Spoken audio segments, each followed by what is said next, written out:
오늘 날씨가 굉장히 좋습니다. 이 정도 날씨면은 봄이라고 할 수 있지 않습니까?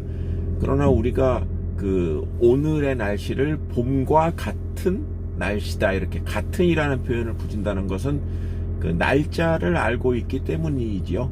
만약에 날짜를 모른다, 오늘이 몇 월 며칠인지를 모른다고 하고 그냥 밖에 나가서 날씨를 체감한다면은 지금 날씨는 봄 날씨다, 이렇게 생각할 수 있지 않겠습니까? 주식 투자를 할 때도 그냥 단순한 지금의 현상, 하루하루의 움직임만을 보고 앞으로의 장세를 판단한다는 것, 그것처럼 어리석은 일이 없지만 또 동시에 그것처럼 자주 하는 일이 없지요. 그래서 오늘은 앞으로의 증시가 어떻게 될 것인가에 대한 전반적인 시황에 대한 전망을 해보도록 하겠습니다. 당초 많은 기대를 갖고 시작했던 2021년이었고 처음 열흘간은 그 기대를 훨씬 더 넘어서는 굉장히 강한 상승세를 나타냈습니다. 그러다가 10월 중순 이후부터 어찌 보면은 지금까지 조정 양상을 보이고 있다. 추세적으로는 하락하고 있으나 올라갈 때도 있지만 전반적으로 이렇게 횡보하는 양상을 보이고 있는 가운데 이런 일이 이제 한 달이 넘게 이어지는 상황에서 앞으로의 시장의 전망이 어떻게 될 것인가. 이제까지 과거 이제 2021년 들어서 한 달 20일 정도 가량의 거래 추이를 보면은 지난해와 같은 강세장은 아니구나, 많이 올랐기 때문에 떨어지는 것이 아닌가, 그러한 좀 우려가 있고, 또 특히 국민연금이 지금 2021년 들어서 단 한 차례도 쉬지 않고 열심히 매도를 하고 있습니다. 지금 보니까 28거래일 연속 매도라고 하는데, 그런 상황까지를 생각한다면은 앞으로의 증시 전망에 대해서 긍정적인 얘기를 지금, 그러니까 증시가 움직이는 상황만을 봐서는 긍정적인 전망보다는 좀 우려스러운 전망을 할 수밖에 없지 않는가, 이렇게 생각을 합니다. 그러나 저는 좀 달리 보는 것이, 증시는 여전히 걱정할 필요가 없다라고 생각을 합니다. 재료와 수급이라는 증시를 바라볼 때 크게 이제 보는 두 가지의 파트가 있는데, 재료라고 하는 것은 이제 기업의 실적이 되겠죠. 관련된 산업에서의 긍정적인 뉴스, 이런 것들이 될 텐데, 제가 왜 긍정적으로 보냐면 이 재료라는 측면에서 별 우려가 없기 때문입니다.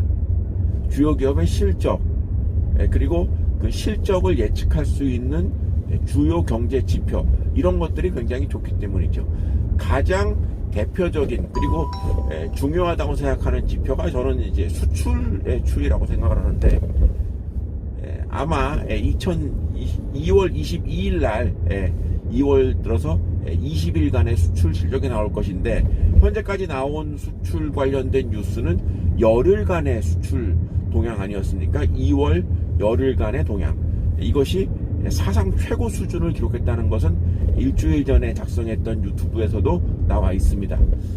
이런 추세가 지난 열흘간 크게 꺾였다고 생각하지 않기 때문에 아마도 2월 20일간은 물론이고 2월 그리고 3월 4월 계속 상반기에는 이러한 수출의 강세가 이어지지 않겠는가, 이렇게 전망을 합니다.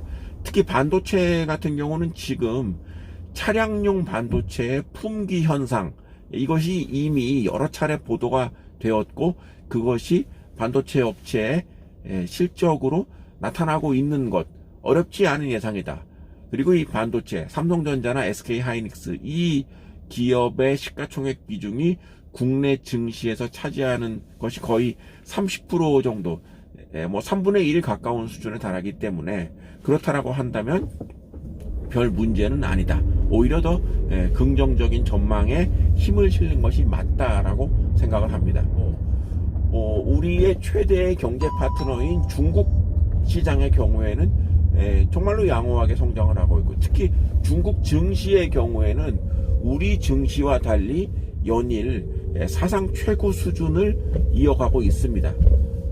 물론 개별 종목 종목 하나하나로 보면 좀 나름의 변동이 있습니다만은 중국 경제의 양호한 성장에는 이의가 없다라고 할 수 있다고 봅니다. 그렇다라고 한다면 이 재료의 측면에서는 그렇게 우려할 것은 아니다라고 생각을 합니다.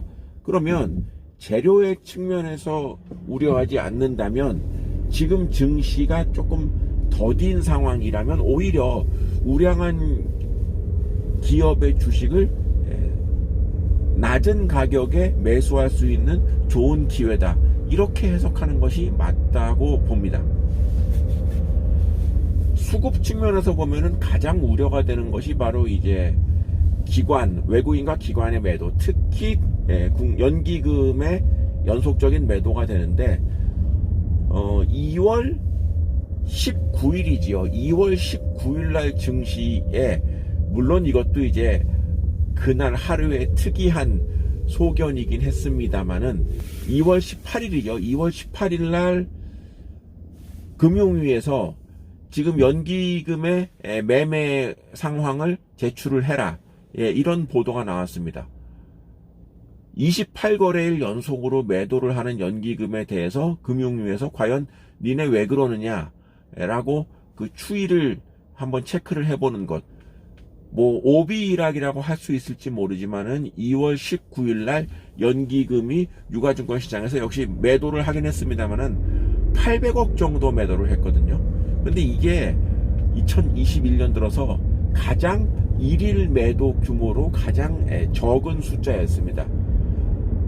연일 하루에 계속 최소 1000억 원 이상씩 매도를 하던 연기금이 800억으로 가장 낮은 규모의 매도를 했거든요. 그러니까 이것도 이제 앞서 말씀드렸지만은 그 하루의 특이한 상황일지 모르지만은 제가 2주 전에 연기금이 주식을 거의 다 매도를 했다라고 좀 단정적으로 얘기를 했던 유튜브가 여기 있습니다만은 한국 주식에 대한 비중을 16.8%, 그러니까 국내 주식에 대한 비중을 16.8%까지 하향 조정을 하겠다라는 연기금의 발표가 있었는데, 그러니까 올해 계획이 있었는데 지금 얼추 10조 정도 매도를 했다면 국내 주식에 대한 보유 비중을 16.8% 이하로 이미 낮춰졌다고 할 수 있는데요. 그리고 재반 상황을 봤을 때 앞으로의 연기금의 그 매도의 그 규모가 이제까지에 비해서는 좀 줄어들지 않겠는가. 이거는 사실 몇 가지의 정황 증거로 인한 추측이기 때문에 완벽하게 논리적이라고 할 수는 없지만 그런 기대를 하는 것이 그렇게 무리한 전망은 아니라고 생각을 합니다. 연기금의 매도가 앞으로 이제까지에 비해서 좀 매도의 규모가 줄어든다.